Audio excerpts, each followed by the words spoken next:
on some of the books that make, when I think of Christmas, these are the books that I think of that I think would be fun Christmas reads for you. And I'll just jump right into the books. The first is An English Murder by Cyril Hare. I recommended this specifically for Cloak and Dagger Christmas, and it's just a really fun mystery set right around Christmas. So you have lots of preparations for Christmas happening, people staying in a country estate all together, and just lots of festive things that are happening before the chaos ensues. So some books, you know, that people market it or claim it's a Christmas mystery don't necessarily feel like Christmas mysteries. So this is definitely very satisfying because it's set at Christmas, and it definitely feels very Christmassy. And it's also short. It is really not much of a commitment. It is 202 pages. So this is one I think actually, if you are a quick reader and you do have somehow some free time on Christmas Day or Christmas Eve, you could finish this. If you had, you know, little bits of time here and there. Another one that I recommended, but is worth mentioning again, is The Mistletoe Murder and Other Stories by P.D. James. Again, I think mysteries are so conducive to short story format because they really do pack a punch, or they should pack a punch, and even more so with short stories, especially with a writer like P.D. James, who is so polished and just a veteran of the art of mystery writing. And The Mistletoe Murder is by far my favorite, but I did enjoy the other stories that are in this collection, and they all have some little element of Christmas in them. Then one that should come as no surprise being recommended by me, and that is Little Women by Louisa May Alcott. This book opens up at Christmas, and it says, "Christmas won't be Christmas without presents." So it's a very just, it's like, you know, getting a warm hug reading this blanket. Just seeing the bond between the March sisters and just the ways that they really endure the really hard things that are going on in their family and just in the country in general, is just a really marvelous thing to see.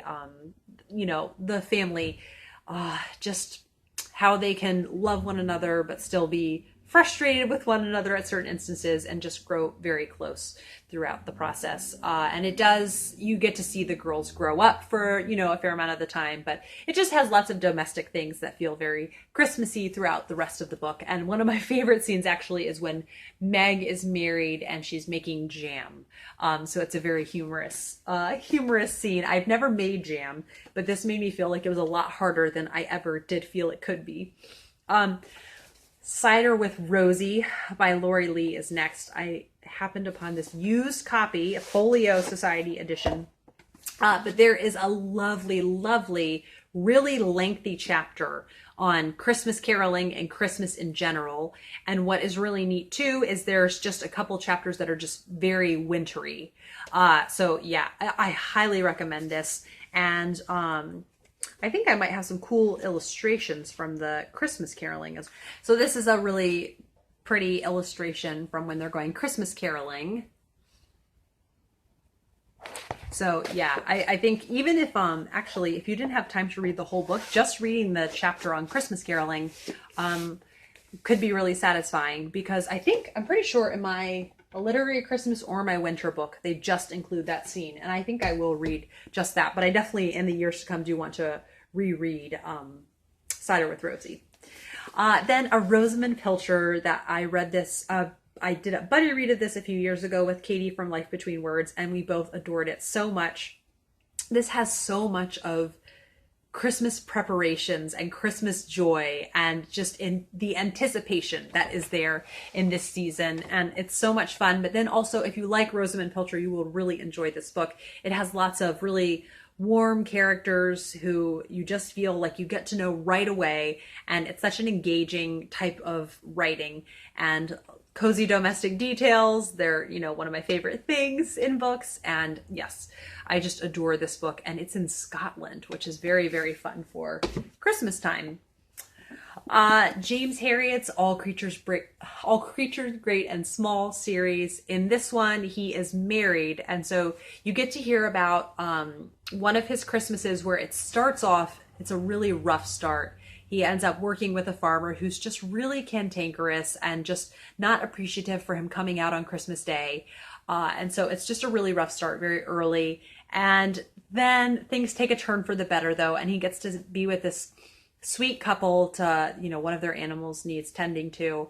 And he talks about hearing how quiet the town sounds, but hearing the bells chime. And it's just a really, really,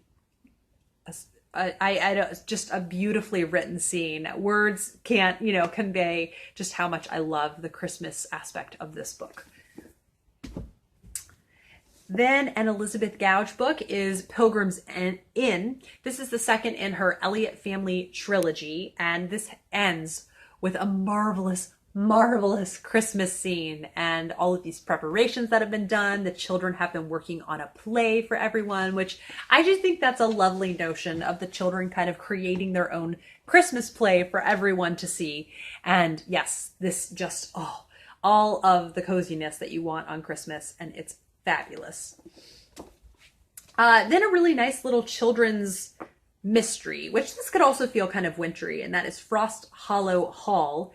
And years ago, this is in 1881, and there was a child that drowned in the ice. So it's a really, sad start to it. But then this girl who sees a ghost of the child who fell through the ice. The girl, her name is Tilly, and she ends up coming to Frost Hollow Hall through certain events that happen, and she just ends up making Frost Hollow Hall so much better from her being there. It's just a really sweet story, and it's Victorian era, which I love, and yeah, just very wintry, and the house is mysterious, all of that. So it's good stuff. Then moving on to one that I haven't read, and I don't think I'll fit it in this year, but I just wanted to recommend it, even though I haven't read it, but I have a feeling it's good. And that is The Santa Claus Murder by Mavis Doriel Hare. This is one of the British Library Crime Classics Christmas editions. This was written in, it doesn't say specifically when this one was written. Let me look it up. 1936. But it's the, country house, everything snowy, and someone dressed as Santa turns up dead. So this is a really short one that is just like 240 pages. And I think you would find probably your library would carry some of these British Library crime classics. I was surprised once I looked, my library had a fair number of them. Then one that I talk about every Christmas because I love it so much is Christmas at Fairacre by Miss Reed. I did end up rereading, there's 3 in this bind up, and I reread The Christmas Mouse and No Holly for Miss Quinn. So I feel that Miss Reed's stories are, somebody has a personal issue and you get to see kind of a redemptive plot line for the main character. And these 2 stories were no exception. No Holly for Miss Quinn is... Miss Quinn is kind of lonely. She's a school teacher, and her brother's wife needs to be on bed rest. She's going to have a baby, and so she comes at Christmas time to help out the family, and just really ends up having a marvelous time when she wasn't expecting to. And then The Christmas Mouse is this one, the majority of it is this one night in this village and kind of different things that are happening before Christmas time. So it's a really, really wonderful couple of books. Unfortunately, I haven't really enjoyed Miss Reed's other books as much, but I do love this collection. Then moving on to a series that's so near and dear to my heart, and I cannot wait to reread this series next year with Katie from Life Between Words, and that is the Betsy Tacy series by Maud Hart Lovelace. I adore this series, and the passages where Betsy's family is celebrating Christmas, and one of their traditions that they do is the night before Christmas, they turn out all of the lights and they all have gifts to give one another and put in each other's stockings, but they do it with the lights out, so they're all stumbling over one another, and it's just, I love it so much. And then Betsy and Tacy have a tradition where they go downtown and go shopping all day and just look everywhere and talk about the different things they would want to buy. And then they each buy one Christmas ornament at the end of the day. And then they always have their ornaments as a memory of their day that they had together. So I love this series so much, and it only gets better the older they get. but these Christmas passages are very fun. I do know in Betsy, in spite of herself, which is one of the high school ones, Betsy travels to Milwaukee to see her friend Tib. And Tib's family is German, and so she gets to see a really German Christmas. And it's a really neat, couple of chapters while she's there. One I read a couple of years ago and I thoroughly enjoyed was The Christmassaurus by Tom Fletcher. Part of me thinks Peter would be old enough for this, and I would be very, very excited to read this to him. But then another part of me doesn't want to rush it if he's not ready for it. So I might try out a couple chapters and see what he thinks. But it's just very fun. It's about a boy named William Trundle who wishes for a dinosaur for Christmas and all of the fun and magic that ensue. I am bummed that I don't know if the Christmassaurus musical will come to the US. I would be very interested in seeing it. But yeah, it's just a very sweet children's Christmas story, and I can't wait to read it to Peter whenever he is ready for it. And then lastly, one of my favorite bookish Christmas scenes is The Little House in the Big Woods by Laura Ingalls Wilder. So this is the first in the series, and in a way it may be my favorite because it just feels something about, there's just this feeling of just, their nuclear family being together, and their life feels extremely simple. They have they have food that they have easy access to. Pa goes hunting. There's lots of good hunting. And I don't know, just something about their life just seems particularly rich in this season. But I do love the Christmas parts of this because family comes to visit. And so Laura's so excited. All the cousins are coming. And then to see just the simplicity of their Christmas, but how much joy and relish they take in it. They get an orange and I think a little bit of Christmas candy and then one present, and they are just over the moon about it. And we just live in such a culture of consumerism. It's just really refreshing to see this and how you don't need a lot to have a festive Christmas. So yeah, I highly recommend this.